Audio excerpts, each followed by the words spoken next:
Once I had written the divorce papers, Packer thought quickly. "Get out of my house," my husband said, sneering.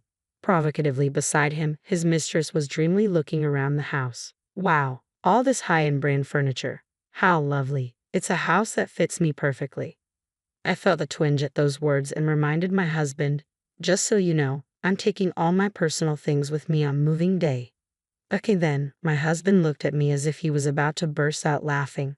"Of course, if your stuff was left behind, it would just remind me of the miserable days we've had so far." Apparently, he still doesn't understand the true meaning of my words. Just watch. Make sure you don't regret it later. My name is Karen. I'm a 26-year-old interior coordinator. My husband Joseph is 31 and works in the construction industry. We met through our hobby of DIY and have been married for a quick 3 years. At first, we cared for each other, but now I feel grateful we didn't have children. The reason is that Joseph has become too self-indulgent. After coming home, he carelessly takes off his coat, eats the meal I've prepared while complaining, doesn't even clean up, and retreats to his room. Before marriage, we made various agreements, one of them being shared household chores. Joseph and I decided to share them equally, but now I'm taking on almost all the housework. I pointed out to Joseph that he should do his share of chores, but incredibly, he made this excuse. Housework is easy, so it's natural for women to do it. Men have to take responsibility for work, so I don't want to do all this work. He started to easily throw this rigid opinion at me, which he had never voiced before our marriage. The fact that I earned more than Joseph has also played a big part in him turning against me. By the time I reached Joseph's age, I was planning to be independent and should be able to increase my income even more. Perhaps sulking about that, Joseph put only the bare minimum of his earnings into the house without saving and spent it however he liked. He was so reckless with money that I warned him time and time again, but he stubbornly refused to change. My hard-earned money. How greedy can you be to still want more? Not content with just that, he exaggerated to his co-workers that his wife was an outrageous miser, winning their sympathy. It was Joseph's generosity with money and the perception of domestic unrest that attracted his affair partner Linda. She's 24 years old, working at Joseph's company as a temporary employee. There are a few young men at my husband's company, and even those a bit older are still considered young. That's probably why 31-year-old Joseph caught her eye. "Gosh, Joseph, if I had a handsome husband like you, I'd take care of him forever." Believing her words, my husband quickly became infatuated with Linda. I noticed Joseph's infidelity about 6 months ago, just when the affair had begun. One day, an unknown woman called Joseph's mobile phone, and when I searched for her name on social media, I found Linda. Today's date with my future husband at a fancy restaurant. I'm so nervous since it's my first time, she posted such words along with several photos of a man recognizable as Joseph. I saved all of them and also retrieved their exchanges from Joseph's mobile phone. From the dates, conversations, and information about the places they visited, there was no doubt that he was cheating. When I found out about my husband's infidelity, I was neither angry nor sad. I just felt empty. I understand that getting lectured when coming home tired isn't comfortable, but all those things were necessary for our future. Maybe it was too harsh, but to have an affair just because you're fed up with family after only 3 years? I let out a heavy sigh. Certainly, I can't afford to be down and do nothing. I've been working hard, thinking that compromise was necessary between us.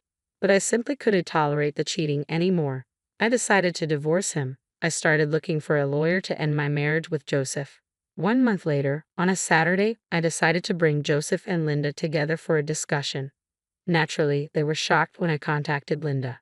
They probably never thought I would find out about the affair, but perhaps out of joy for the marriage, Linda seemed really thrilled. She neither apologized nor tried to justify the affair. Instead, she immediately said, "Karen, are you really okay with his unprecedented compensation? I'm so happy."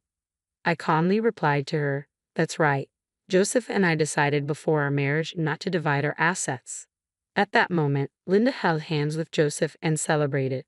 Yes, Joseph and I had talked beforehand about what would happen if we ever divorced. In exchange for not dividing the assets, the compensation I would receive was also small. I was working too, so I didn't mind that part. But what made me angry was the complete lack of remorse for the adultery. How wonderful to live in such a stylish house filled with high-end brands. The appliances are the latest too. It's just the perfect house for me. I felt a strange sensation at those words. As I handed over the divorce papers, I confirmed something with Joseph. Even during our marriage, there's no division of the things I bought. I'm taking all my personal belongings with me. You do understand that, right, Joseph? Seemingly not understanding what I meant, Joseph paused for a moment and then spoke. It's obvious your plain clothes and bags wouldn't suit young Linda anyway. I have to buy her better things. If I leave your belongings here, they'll just be a reminder of the painful days we had together. It seemed he misunderstood, thinking I was talking about personal belongings like clothing. It was easier to let him continue thinking that than to start a fight. Tomorrow the movers will take everything, so be prepared. The two of them were already ignoring what I was saying, looking around the house's interior. It seemed Joseph didn't understand the meaning of no division of property, but that's none of my concern. Take a good look while you can. Oh, I can't wait for tomorrow's move. The next morning, they came to see me off as if they were hurrying me to leave early. Ignoring them, I waited for the moving company's arrival. Then, right on time, a large truck arrived. The workers energetically called out to me, "Thank you for choosing us today. We have another truck waiting nearby, so please don't worry." Linda, with a clouded expression, hesitated as she approached me. "Do you have that many personal belongings?" I held back a laugh and barely managed to answer. "The house itself belongs to Joseph, but all the appliances and furniture are mine. That's why I said there will be no division of property, remember?" Hearing that, Joseph rushed to me, his face turning bright red. "All the furniture and appliances are mine. They've been in this house for 3 years. Just take your stuff and get out quickly." I had reached my limit and finally burst out laughing. I had a feeling, but he really didn't understand what no division of property meant. And just because it's been in the house for a few years, it's his? You must be joking. "Hey, you're not really planning to take everything, are you?" Perhaps panicked by my attitude, Joseph lowered his voice to check with me. Meanwhile, the movers were steadily continuing to transport the furniture. "Don't worry, the only memories of living with you I'll leave behind." Then Joseph, in a panic, ran to the study. I always kept copies of the receipts there, so he must have gone to check which pieces of furniture were being taken. The checking was in vain. There's not a single piece of Joseph's furniture or appliances in this house. Joseph inherited this house from his parents, who owned it as a rental property. Not wanting to spend money on his personal life, he had furnished it all with second-hand furniture and appliances. When we got married, Joseph disposed of all the furniture he had, so I bought all the furniture and appliances. Of course, all were the latest and luxurious, famous brand items. Being an interior coordinator by profession, I was quite particular about the design of the furniture and appliances. Moreover, after trial and error, I placed the upscale furniture in visually pleasing arrangements. I think it had an opulence that made it look far from a second-hand house, even if I say so myself. Linda couldn't help but be enchanted as she looked around the room. Meanwhile, Joseph came back with a pale face. By that time, the house was already being cleaned after the removal. Literally, not a speck of dust remained. Linda kept screaming at me, "This is terrible. I can't believe this is happening." Finally, a worker looked around the house and asked, concerned, "The house is empty now. Are you sure this is okay?" "There's no problem since I'm moving out. What I bought with my own money, please deliver it to the address where my parents are in the new house," I said. The workers jumped into the truck and drove off briskly. "Hey, I didn't hear about this. What are you going to do?" Linda was still angry, coming at me again. Just then, a car pulled up from behind, and she jumped in alarm. "Wait, who's coming now? What are you plotting?" she demanded, looking utterly bewildered. "Karen, it's been a while. Is it true you're giving me the wallpaper?" A friend of mine emerged from the car. "That's right, the wallpaper too," I said. It had been custom made by a designer I met through work, and I paid for it to be completely replaced, so even the wallpaper was my personal property. Since this type was reusable, a bit of maintenance and resizing would allow it to be used again without any problems. You're gonna peel off the wallpaper too?" Linda was staring at me in disbelief, but my friend just shrugged and began to peel off the wallpaper. "Please, can you at least leave that alone?" My husband pleaded with me, but I ignored him. "If you see my personal belongings I left behind, you'll be reminded of me, and that's unpleasant, right? That's why I decided to give it all to my friend," I said. Having said that himself, he couldn't correct it and was confused and panicked. Generally, if you replace all the wallpaper in a house, it costs at least $5,000. Since they have to buy new furniture as well, it's undoubtedly a painful expense for them. I had all the tasteful furniture and appliances removed without leaving a single piece, and even the wallpaper was peeled off. Now the house looks older than its actual age. To live a sweet life in a room that looked good before the contractors came in for the two of them who had such a dream, it must be an unbearable reality. They seemed to have no energy left to complain to me, and Joseph and Linda were dumbfounded. After seeing off my friend with a smile as she collected the wallpaper, I got in the car. Well, this is goodbye. Farewell. I casually bid farewell to the two of them and left the empty house behind. Afterwards, I used the furniture and appliances in my new home, but I soon got sick of the fact that Joseph had used them. I called a friend who was a buyer to sell them. Fortunately, they were in very good condition, and I was able to sell them for a higher price than expected. What kind of furniture should I buy next? Where should I place them? As I was thinking about these things, I got a call from Joseph after a long time. Linda just won't stop going on about how you arrange the furniture. Come to the house once. I didn't want to meet them, and it troubled me a lot, but my interest as an interior coordinator won out. What kind of furniture had those two bought? What kind of interior design did they want? All right, I'll go just to hear what you have to say. I found myself agreeing.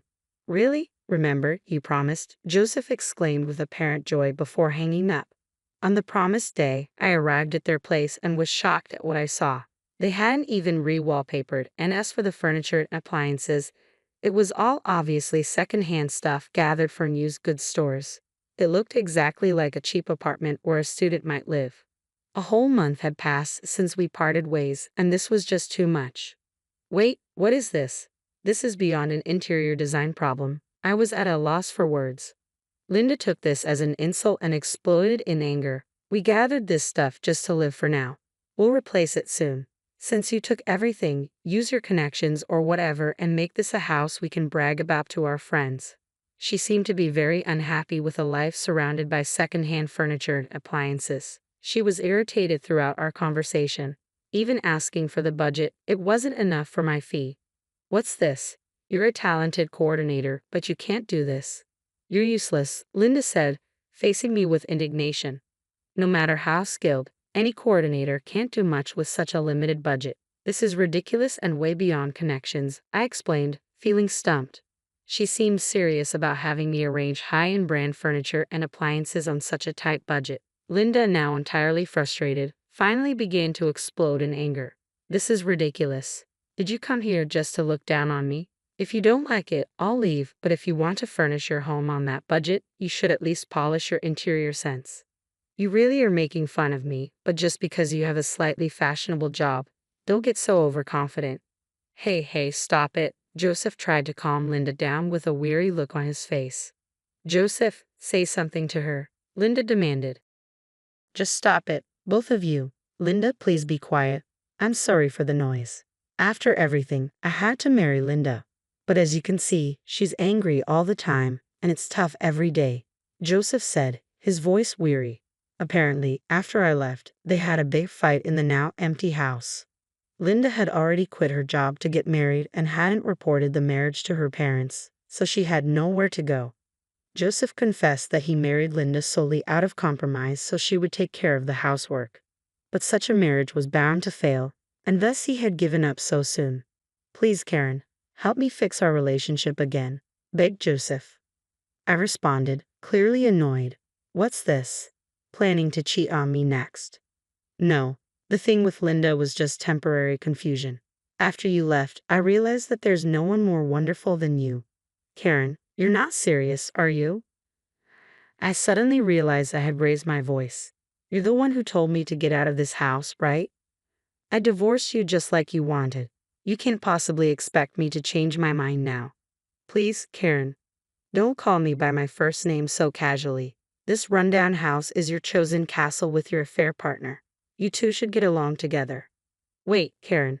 Ignoring Joseph's pleas, I quickly left the house. It's not worth satisfying curiosity by looking into someone else's downfall. What a life lesson, I thought to myself.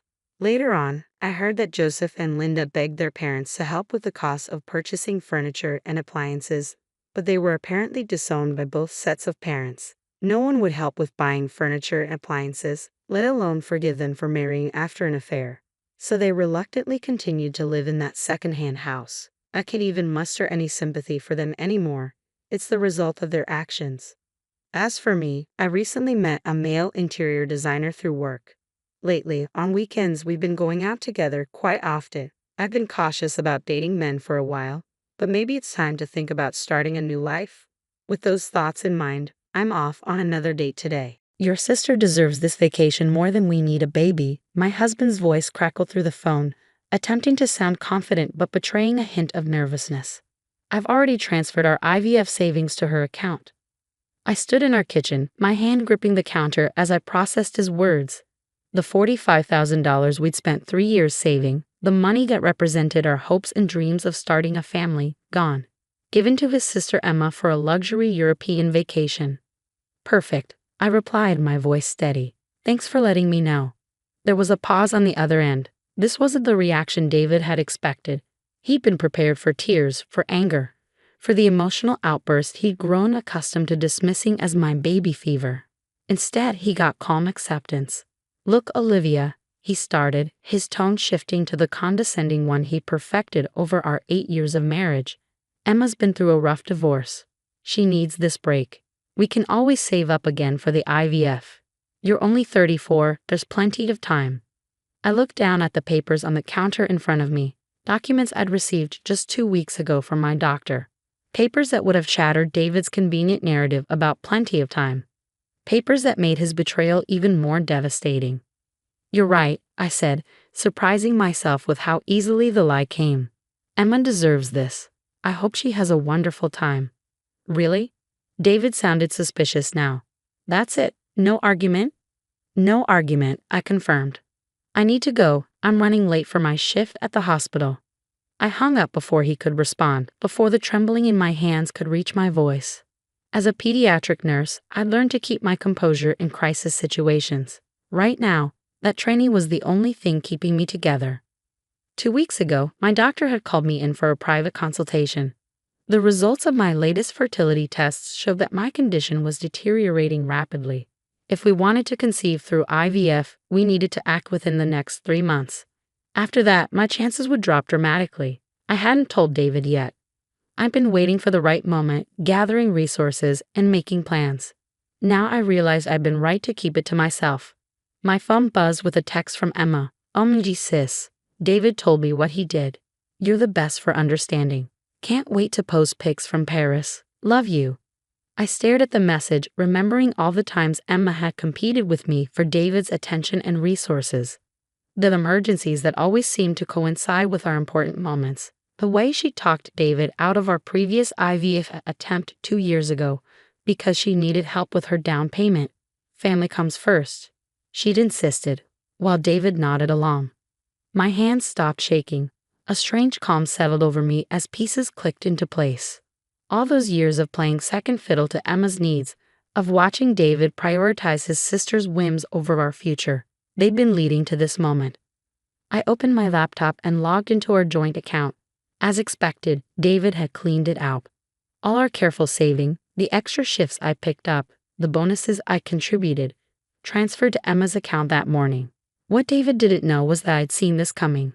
6 months ago, after Emma's divorce, I'd watched her eyeing our savings with that familiar calculating look. I'd started preparing then, opening a separate account at a different bank. Every extra shift, every bonus for the past 6 months had gone there instead of our joint account. I even sold some of my jewelry, pieces David had never noticed anyway. The joint account he'd emptied, it contained exactly what I'd calculated Emma might convince him to take. The real IVF fund was safe, along with something else David had forgotten about, proof of every penny I contributed to our joint savings, documented meticulously over the years. My phone buzzed again. This time it was a message from Dr. Torres, my fertility specialist. Appointment confirmed for next week. All paperwork ready as discussed. I took a deep breath and began gathering what I needed. 8 years of marriage had taught me a lot about David and Emma's pattern of behavior. Now it was time to put that knowledge to use. As I prepared for my shift at the hospital, I thought about all the times David had dismissed my concerns about his sister's influence. "You're being paranoid," he'd say. "Emma's family." Well, he was right about one thing: family does come first. As I walked through the hospital corridors during my shift, memories of the past 8 years played through my mind like a movie reel. Each scene revealed a pattern I'd been too loyal, too trusting to acknowledge. The time David postponed our honeymoon because Emma had a crisis with her then husband. The anniversary he missed because Emma needed help moving. Every milestone in our marriage seemed to have Emma's shadow looming over it. Olivia. Sarah, my colleague at the pediatric ward, called out, "Everything okay? You seem distracted." I managed a small smile. David gave our IVF savings to Emma for her vacation fund. Sarah's face went through a range of emotions: shock, anger, and finally, understanding. She was one of the few people who knew about my separate account and my contingency plans. "So it finally happened," she said quietly, pulling me into the break room. "What are you going to do?" I pulled out my phone and showed her the email I'd received that morning from my lawyer. "Remember Jake Harrison, the attorney whose daughter I helped through chemo last year?" Sarah nodded, her eyes scanning the email. "He's agreed to take your case. Pro bono," I confirmed. "He says given the documentation I have, plus David's latest stunt, we have a strong case for financial misconduct during marriage." "Does David know you've been documenting everything?" I shook my head. He never paid attention to the financial stuff. Too busy managing Emma's life to notice what was happening in his own home. My phone buzzed with another text from Emma. "Just booked first-class tickets. This is going to be amazing. Thanks again for being so understanding." Sarah read the message over my shoulder and scoffed. "She's really rubbing it in, isn't she?" "Let her," I replied, my voice steady. "Every message, every post, every font is just more evidence."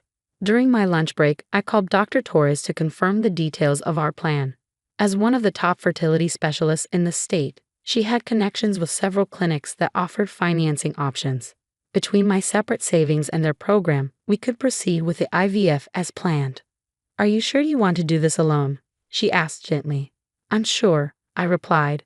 "I've spent 8 years waiting for David to choose our family over his sister's demands. I'm done waiting." When I got home that evening, David was waiting. He had that familiar look, the one that meant Emma had convinced him he was right and I was being unreasonable. "Emma's so excited about the trip," he started, as if we were discussing something as trivial as dinner plans. "She's already planned the whole itinerary. Paris, Rome, Barcelona." "Sounds wonderful," I said, heading to the kitchen to start dinner. "I'm sure she'll have an amazing time." He followed me, thrown off by my continued calm. "Look, I know you're probably upset deep down, but Emma needs this. After everything with her ex-husband." "David," I interrupted, turning to face him. "I said it was fine. What more do you want from me?" He stood there, mouth slightly open, clearly unprepared for this version of me. The version that wasn't begging for explanations or fighting for his attention. I just want you to understand," he stammered. "I understand perfectly," I replied, my voice level. "Now I have an early shift tomorrow, so I'm going to head to bed early." As I lay in bed that night, listening to David watching TV downstairs, I thought about the appointment scheduled with Jake Harrison for tomorrow. About the file of evidence I collected over the years. About the IVF procedures scheduled for next month. David had made his choice. Now it was time for me to make mine. My phone lit up with one last text from Emma. "Just bought the cutest outfits for my trip. Can't wait to post all the pics. You're seriously the best sister-in-law ever." I smiled in the darkness, thinking about how different things would look in just a few weeks. Emma had no idea she was documenting her own downfall, one gleeful post at a time. Tomorrow would be the first step toward my new future. With or without David, I was going to have the family I'd always dreamed of. And no one, not even his precious sister, would stand in my way this time. The next morning, I met with Jake Harrison in his office downtown. The space was warm and professional, much like Jake himself. He spread out the documents I provided on his mahogany desk, nodding as he reviewed them. "This is thorough," he said, picking up the detailed record of my contributions to the joint account. "Most people don't think to document everything so carefully." 8 years of watching my savings disappear into Emma's emergencies taught me to keep receipts, I replied. Jake leaned back in his chair, his expression serious.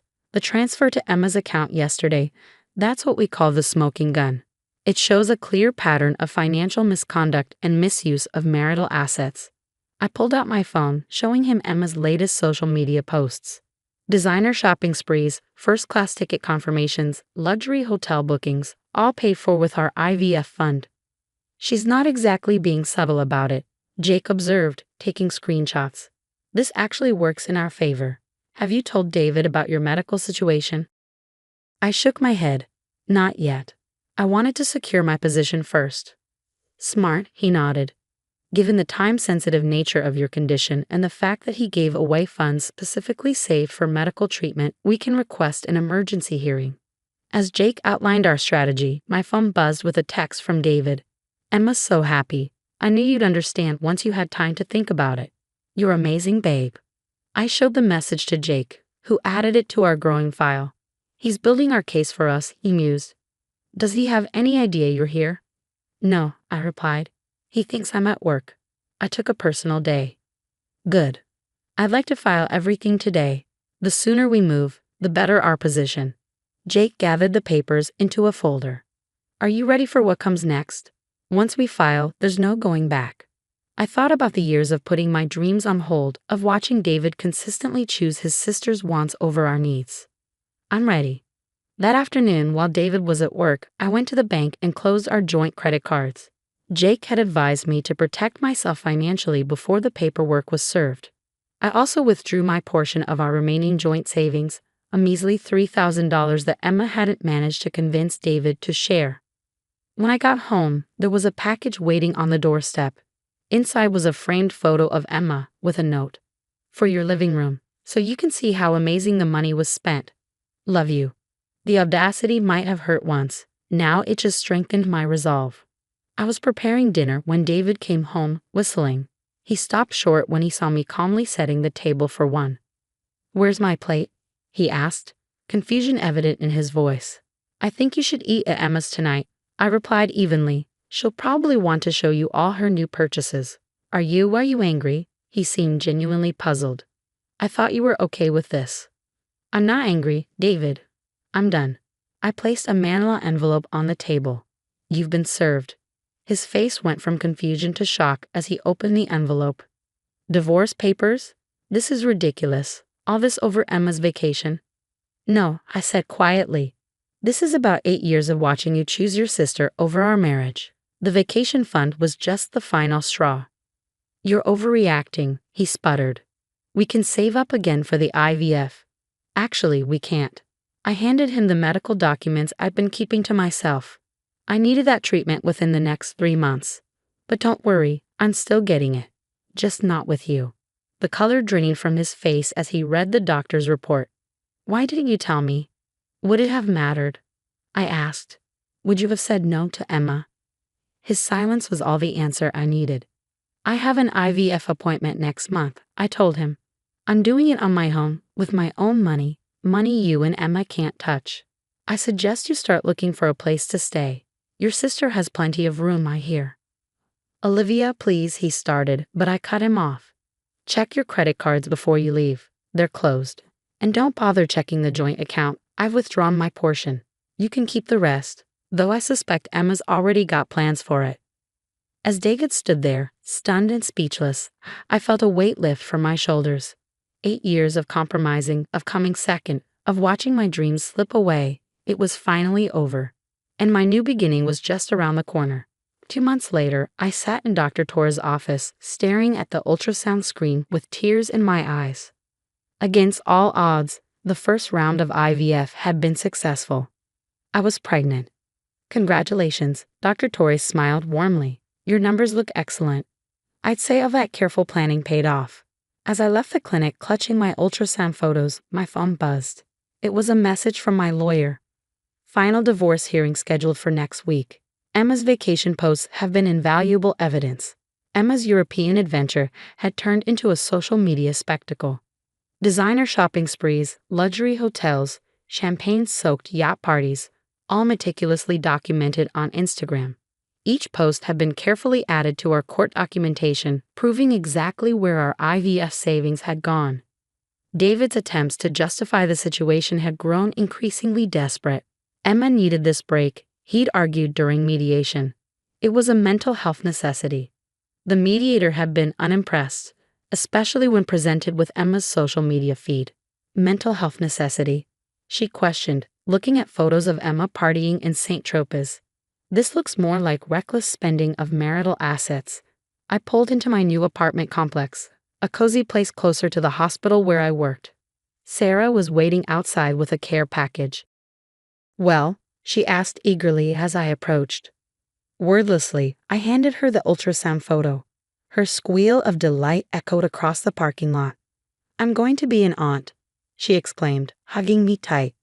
"Have you told anyone else yet?" "Just you," I replied. "I'm waiting until after the divorce is finalized next week." Inside over tea, Sarah updated me on the latest gossip. Emma had returned from Europe to find her own financial situation in shambles.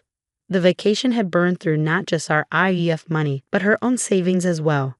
She tried to hit David up for more money, Sarah reported, but apparently his accounts are all frozen pending the divorce settlement. I sipped my tea, thinking about the irony. How did he respond? From what I heard, he finally said no to her. First time for everything, I guess. The day of the final hearing arrived bright and clear. I dressed carefully in a conservative navy suit, the slight swell of my pregnancy still barely visible beneath the jacket. David and Emma were both there, looking considerably less polished than in their recent social media posts. Emma's designer vacation wardrobe couldn't hide the panic in her eyes as our lawyer presented the financial evidence. The judge was particularly interested in the timing, how the money had been taken just when it was most crucial for medical treatment. "Mr. Mitchell," she addressed David, "you deliberately misappropriated funds that were saved for time-sensitive medical treatment, giving them to your sister for a luxury vacation. Do you understand the severity of this action?" David's response was quiet. "I didn't know about the time sensitivity. Because you never asked," I interjected softly. "You never asked about anything that didn't involve Emma." The judge's ruling was decisive. Given the documented financial misconduct and the medical circumstances, I was awarded a significant portion of our assets. Emma was ordered to repay her portion of the misappropriated funds, though we all knew that was unlikely to happen. As we left the courthouse, David tried to approach me one last time. "Olivia," he called out, "I'm sorry. I know now what I did was wrong. Maybe we could." I turned to face him, my hand instinctively resting on my stomach. His eyes widened as he noticed the gesture, realization dawning on his face. "You're?" "Yes," I said simply. "I am, and this baby will grow up knowing that they were wanted, planned for, and chosen first. Always." I walked away without looking back, leaving David standing there with Emma, who was already complaining about the repayment order. 6 months later, as I sat in my newly decorated nursery, I received a final text from David. "I understand now what I lost. I hope you and the baby have the life you deserve." I looked around the peaceful room, at the life I built for myself and my growing baby, and smiled. We already did. Sarah brought over dinner that evening, and as we sat talking about the future, about baby names and nursery colors and all the joy ahead, I felt complete. The path hadn't been what I expected, but it had led me exactly where I needed to be. My hand rested on my growing belly, feeling the baby kick. "We're going to be just fine, little one," I whispered. Just fine indeed. And we were.